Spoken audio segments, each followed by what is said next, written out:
पौड़ी में पानी की समस्या गंभीर, जनजीवन हुआ अस्त व्यस्त। जल संस्थान के अधिशासी अभियंता के वेतन पर लगाई रोक।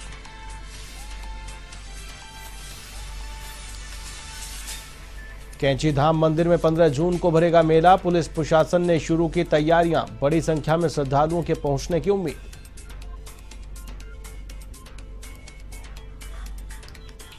प्रदेश में तापमान बढ़ने की संभावना। हीट वेव कर सकती है परेशान। मौसम विभाग ने लोगों को सतर्क रहने के दिए निर्देश।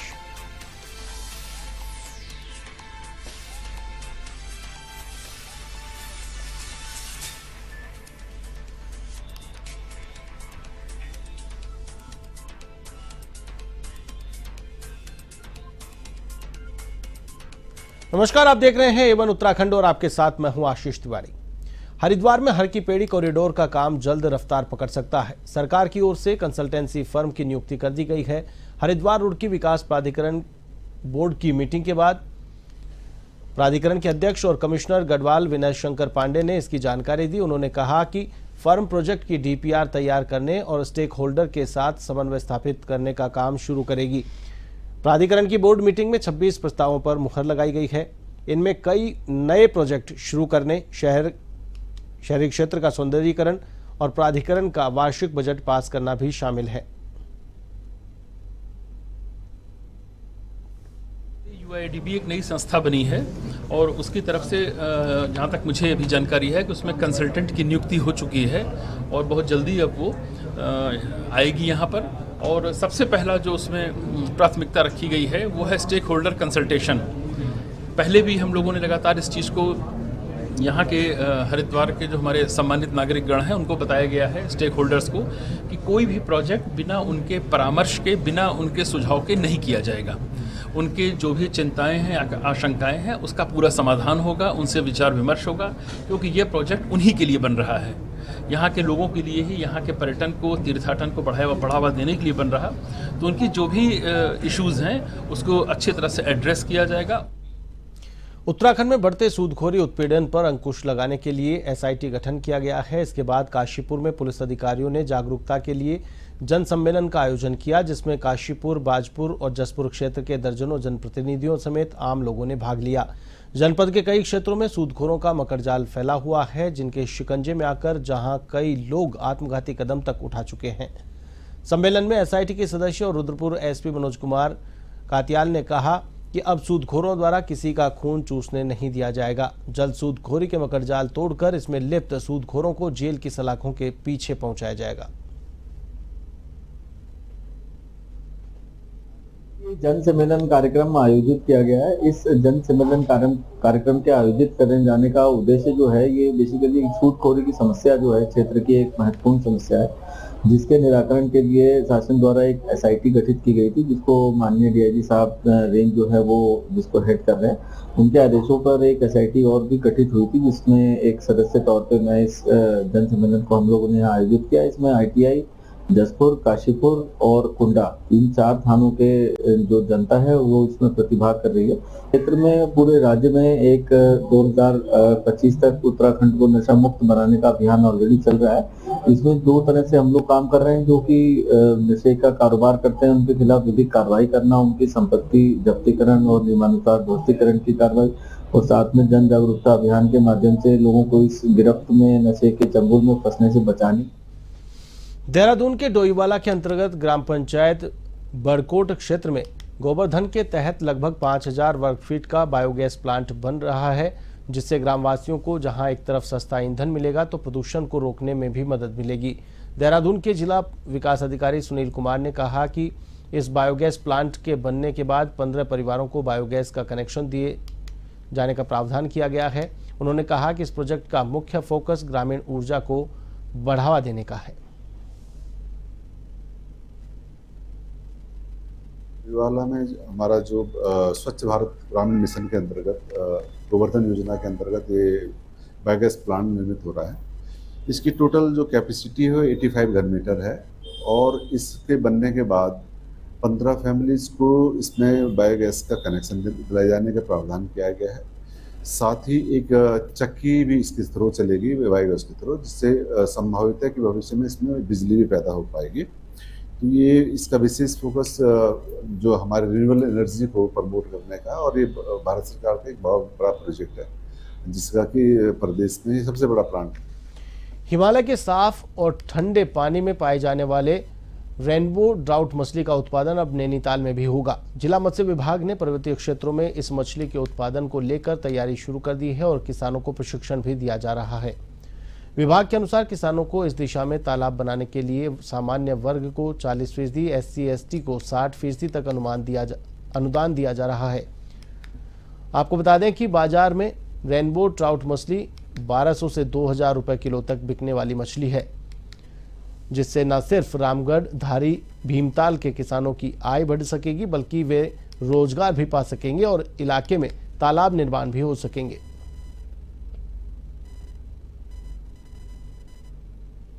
जो ट्राउट मछली होती है वो मेनली विदेश की मछली है, वो नॉर्थ अमेरिका में पाई जाती है और उसको भारत में सन 1940 या 45 के आसपास इंट्रोड्यूस किया गया था।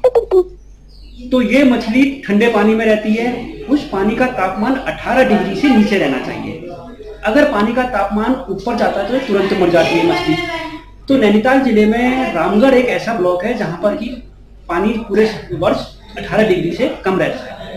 तो इसके लिए एक ट्राउट के रेशमेस बनाए जाते हैं पक्के तालाब सीमेंट के, जो कि लगभग 50 वर्ग मीटर के होते हैं। 50 वर्ग मीटर का मतलब ये होता है कि लगभग 17 मीटर लंबा और 3 मीटर चौड़ा।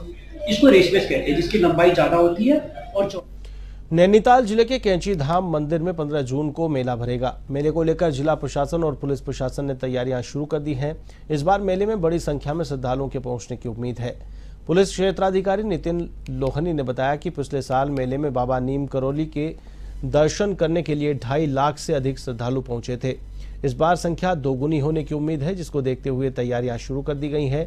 बाहर से आने वाले श्रद्धालुओं के लिए लाने और ले जाने के लिए शटल सेवा लगाई जाएगी।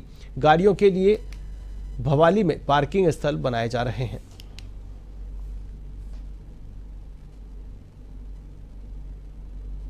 करीब 350 गाड़ियों की वहाँ पे हमारे पार्किंग स्पेस है। जो गेठिया और जोलीकोट से होते हुए जाएंगी गाड़ियाँ, उनके लिए सैनिटोरियम वाली पार्किंग है। सैनिटोरियम से राती घाट को रास्ता आता है, वो पार्किंग का इस्तेमाल किया जाएगा।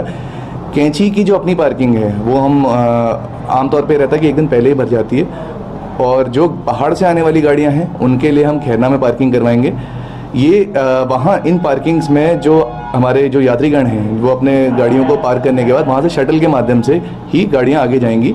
शटल के माध्यम से जो हल्द्वानी से होके गाड़ियाँ जा रही हैं या जोलीकोट के माध्यम से या भीमताल से होते हुए जा रही हैं, वो वन विभाग के बैरियर तक जाएंगी। वहाँ से लोग कॉर्बेट और रामनगर वन प्रभाग की सीमा पर सड़क किनारे घास काट रही महिला पर टाइगर ने हमला कर दिया, जिसमें महिला गंभीर रूप से घायल हो गई।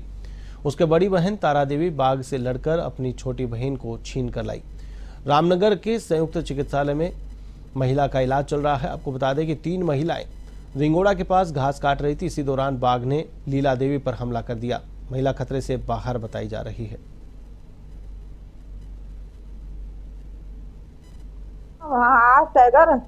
टाइगर आते जब वो ये पकड़ दी, मैं हल्ला करो, मैं डंडा उठाए ऐसे पकड़ के लाई।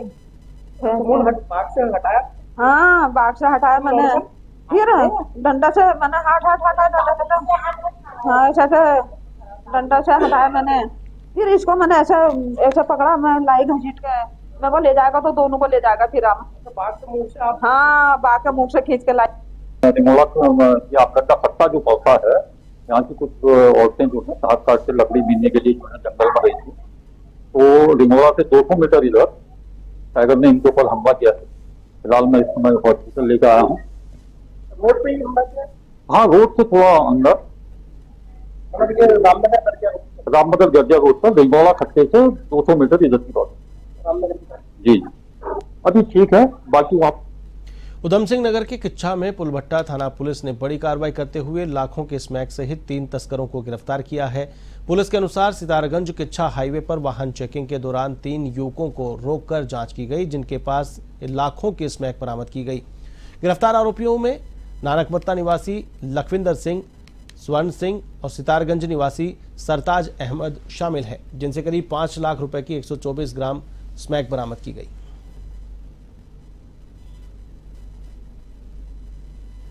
पुलभट्टा की टीम को एक बहुत ही अच्छी उपलब्धि मिली है।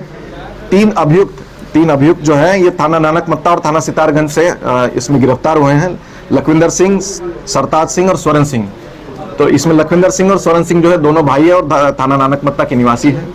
इन 3 अभियुक्तों को हमने लगभग 124 ग्राम स्मैक के साथ बरामद किया है, जिसकी अंतर्राष्ट्रीय बाजार में लगभग अनुमानित कीमत जो है 5 लाख से भी अधिक है। तो इसमें जो है पूरी टीम की जो नेतृत्व कर रहे थे सीओ सितारगंज, जिन्होंने किच्छा में भी एक बाइक की अच्छी रिकवरी करी है और पुलभट्टा में नशे के ऊपर एक। उत्तराखंड के दिनेशपुर में यूथ फाउंडेशन ने सराहनीय पहल का बीड़ा उठाया है, जिसके तहत फाउंडेशन सदस्यों ने प्रत्येक शनिवार को महज 5 रुपए में गरीबों को भरपेट खाना खिलाने का कार्य शुरू किया है। ऐसा नहीं है कि भरपेट खाने के 5 रुपए लिए जा रहे हों। जिनके पास ये पैसे नहीं हैं, उन्हें भी संस्था की ओर से खाना खिलाया जाता है। फाउंडेशन सदस्य प्रमोद अरोड़ा ने कहा कि वे सभी दोस्त मिलकर इस कार्य को अंजाम दे रहे हैं, जिसमें उनका पहला लक्ष्य है कि देश में रहने वाला कोई भी व्यक्ति भूखा ना सोए।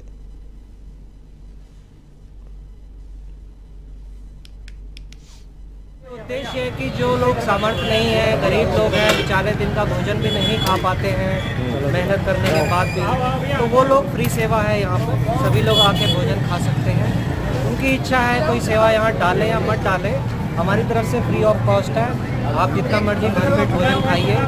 हर शनिवार को यूथ फाउंडेशन की ओर से ये लगाया जाता है। किच्छा कोतवाली पुलिस ने अलग अलग स्थानों से चोरी की गई 8 बाइक बरामद की हैं।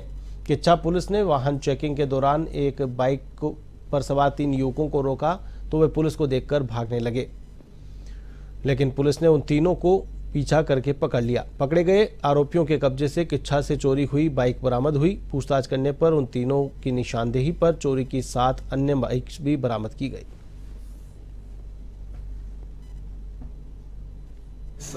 माननीय एसएसपी उधम सिंह नगर के निर्देशन में लगातार जो है अपराध पे कड़ा प्रहार करती रहती है। इसी क्रम में कोतवाली किच्छा को एक बहुत ही अच्छी उपलब्धि हासिल हुई है। कोतवाली किच्छा की टीम ने वाहन चेकिंग के दौरान एक बिना नंबर प्लेट की गाड़ी को रोका और उससे जब सघन पूछताछ की गई तो ये पाया गया कि ये चोरी की मोटरसाइकिल है और इसका जो मुकदमा है कोतवाली किच्छा में ऑलरेडी पंजीकृत है। तो इसमें 3 अभियुक्त हमने गिरफ्तार किए हैं और तीनों अभियुक्तों के कब्जे से जो लगभग 8 मोटरसाइकिल हमने बरामद की है। कोतवाली किच्छा की इसकी पूरी टीम, जिसका नेतृत्व सीओ सितारगंज के नेतृत्व में कोतवाली किच्छा की टीम, जिसका नेतृत्व सुंदरम शर्मा इंस्पेक्टर कर रहे हैं, और इसमें बाकी पूरी कोतवाली किच्छा की टीम इसमें सम्मिलित है। ये बहुत ही अच्छी उपलब्धि है और सफलता है। इस पूरी उपलब्धि के लिए मैं कोतवाली किच्छा की टीम को बहुत बहुत शुभकामनाएं देता हूँ।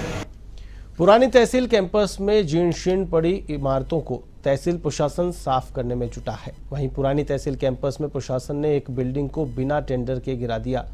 गौरतलब है कि जब राजस्व विभाग द्वारा कोई पुरानी बिल्डिंग गिराई जाती है तो उससे पहले टेंडर प्रक्रिया होती है। उप जिलाधिकारी रविंद्र सिंह बिष्ट ने बताया कि आचार संहिता के कारण इसका टेंडर नहीं पड़ पाया। अब इसका मलबा उठाने के लिए टेंडर किया जाएगा।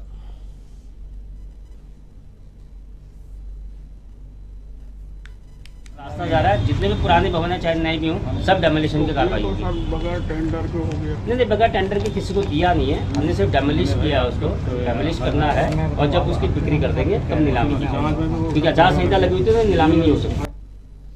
सरकारी स्कूलों में बच्चों को राज्य आंदोलन की कहानियों को पढ़ाया जाएगा। राज्य शैक्षिक अनुसंधान एवं प्रशिक्षण परिषद ने पुस्तक तैयार की है, जिसे 6ठी कक्षा से 8वीं कक्षा तक सामाजिक विज्ञान की सहायक पुस्तिका के रूप में पढ़ाया जाएगा।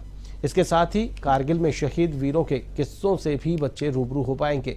सूबे के मुखिया पुष्कर सिंह धामी ने 2022 में इस संबंध में घोषणा की थी।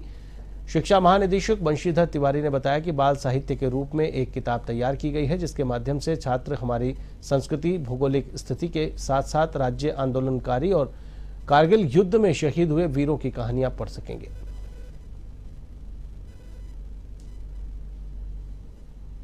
ये माननीय मुख्यमंत्री जी ने घोषणा किया था कि जो उत्तराखंड के आंदोलन का इतिहास है, जो हमारे ऐसे नायक नायिकाएं हैं जो जिनको सिलेबस में आना चाहिए या हमारे छात्रों को जानना चाहिए, जो हमारे लोक व्यंजन हैं, लोक परिधान है, लोक गीत हैं, वो सब भी सिलेबस का पार्ट होना चाहिए ताकि आने वाली पीढ़ी उनके बारे में जान सके। तो उसके लिए सीआरटी के स्तर से हमने कमेटी बनाई थी और हर जिले के ऐसे जो जिनके बारे में, जैसे माधव सिंह भंडारी उदाहरण स्वरूप लो, इस तरह के जितने लोग भी हैं उनको हमने उसमें लिया है जो हमारी लोक परिधान है, जो लोक व्यंजन है, लोकगीत हैं, वो सबको सिलेबस का पार्ट बनाने के साथ ही साथ जो उत्तराखंड आंदोलन का इतिहास रहा है उसको भी उस हमारी विरासत किताब में समाहित किया हुआ है। तो ये निश्चित रूप से जो हमारी आने वाली पीढ़ी है उसके बारे में। भीषण गर्मी के बीच मंडल मुख्यालय पौड़ी में लोगों को लगातार पानी की समस्या से दो चार होना पड़ रहा है। आलम यह है कि 2 दिन छोड़कर नलों में कुछ पानी टपक रहा है, जिसके कारण आम जनजीवन अस्त व्यस्त हो गया है। पौड़ी के विभिन्न प्राकृतिक जल स्रोत पर लंबी लंबी कतारें देखने को मिल रही हैं और विभाग जल आपूर्ति करने में असफल हो रहा है। यही कारण है कि जिलाधिकारी ने जल संस्थान के अधिशासी अभियंता के वेतन पर भी रोक लगा दी है।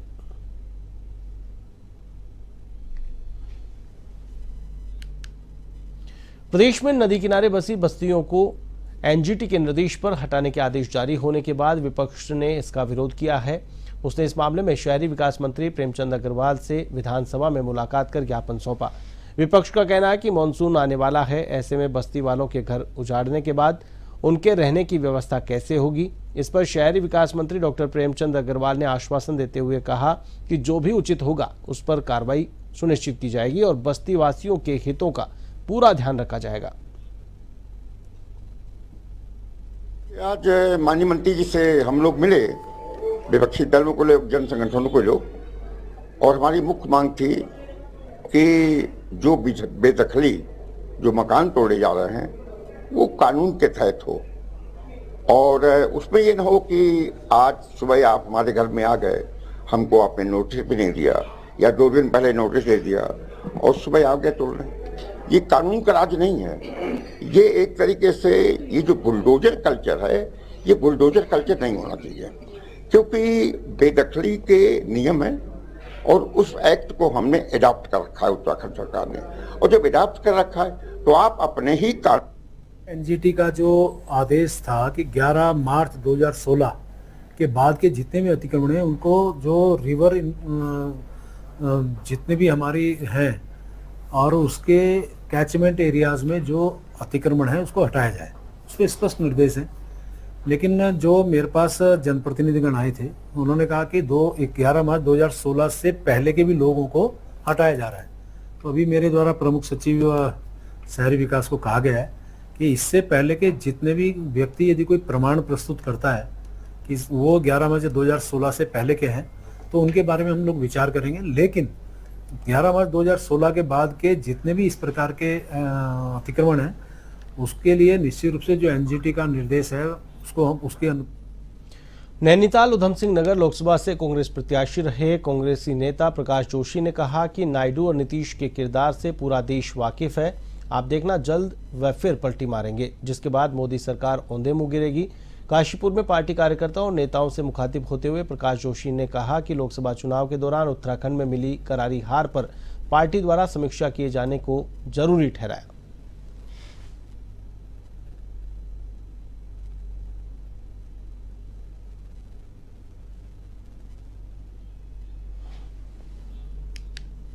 प्रदेश में बीते कई दिनों से हो रही छिटपुट बारिश के बाद अब मौसम विभाग ने आने वाले कुछ दिनों तक मौसम सामान्य रहने के आसार जताए हैं। ऐसे में मैदानी इलाकों में तापमान सामान्य से ऊपर रहने के साथ ही आम लोगों को गर्मी परेशान कर सकती है। मौसम विभाग के निदेशक विक्रम सिंह ने कहा कि आने वाले 1 सप्ताह तक मौसम शुष्क रहने की संभावना है। साथ ही तापमान में सामान्य से 2-3 डिग्री की बढ़ोतरी देखने को मिल सकती है, जिसके चलते आम जनता को खासी दिक्कतों का सामना करना पड़ सकता है। मौसम विभाग ने हीट वेव चलने से लोगों को सतर्क रहने के भी निर्देश दिए हैं। तो मैं कहूँगा कि 9-10 तारीख से जो है जो हीट वेव कंडीशन है, चाहे वो प्लेन्स में कह लीजिए या हिल्स में कह लीजिए, तापमान जो है जो सामान्य से है वो 4-5 डिग्री तक 5-6 डिग्री तक भी जो है वो ऊपर आ जाएंगे अगले 3-4 दिन में। तो जब ऐसी स्थिति होगी तो फिर कहीं ना कहीं हीट वेव कंडीशन जो बन जाती है, तो फिर से मैं कहूँगा कि 4-5 दिन जो है जो टेम्परेचर्स है ऐसे हो जाएंगे कि वो हीट वेव कंडीशन हमारी 9-10 तारीख के बाद जो है अगले 4-5 दिन देखें तो उस तरह की कंडीशन रहेगी। तो ठीक है, हालांकि पीछे बारिश मिली है, कुछ मॉइस्चर भी है लेवल जो है, तो परंतु फिर भी मैं कहूँगा कि कुछ जो इवेंट है फॉरेस्ट फायर की है या इसी तरह का दिन में जो पीक आवर्स रहते हैं जिसमें कि 1 बजे से लेकर 4 बजे तक, तो टेम्परेचर। पौड़ी जिले के कलजीखाल ब्लॉक में खेरालिंग कोथिंग का समापन हुआ। मेले में हजारों श्रद्धालुओं ने महादेव के दर्शन कर मनौतियां मांगी। इस मौके पर मंदिर परिसर में आयोजित कार्यक्रमों में समिति द्वारा आयोजित क्रिकेट व वॉलीबॉल प्रतियोगिता के विजेता खिलाड़ियों को पुरस्कृत किया गया। मेले में सहयोग करने वाले लोगों को भी सम्मानित किया गया। गायक अनिल बिष्ट और लोक गायिका रेणु बाला ने गढ़कला सांस्कृतिक संस्था के लोक कलाकारों की बेहतरीन प्रस्तुतियों पर कोथिगेर झूमते रहे।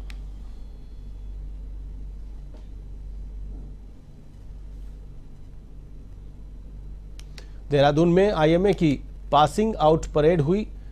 पीओपी में कुल 394 जेंटलमैन कैडेट पास आउट हुए। इनमें से 355 कैडेट भारतीय और 39 विदेशी कैडेट शामिल हैं। 355 कैडेट पास आउट होकर भारतीय थल सेना में अधिकारी बनेंगे। समारोह में सेना की उत्तरी कमान के GOC lieutenant general MV Suchindra Kumar बतौर निरीक्षक शामिल हुए। अंतिम पग पार करने के साथ 355 जेंटलमैन कैडेट सेना में बतौर लेफ्टिनेंट शामिल हो जाएंगे।